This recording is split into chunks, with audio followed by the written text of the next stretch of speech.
What's the meaning of crystalline?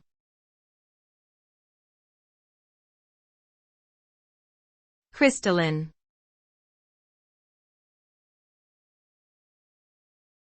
Crystalline.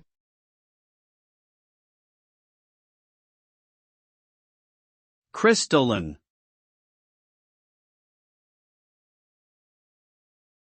Crystalline.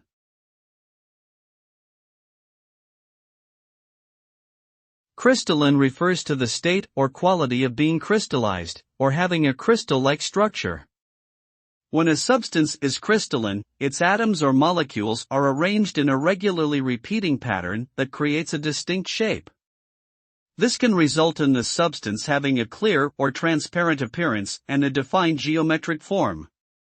Crystalline substances often have different physical and chemical properties compared to amorphous or non-crystalline substances, and these differences can have important implications for their use in various applications, including medicine, materials science, and electronics.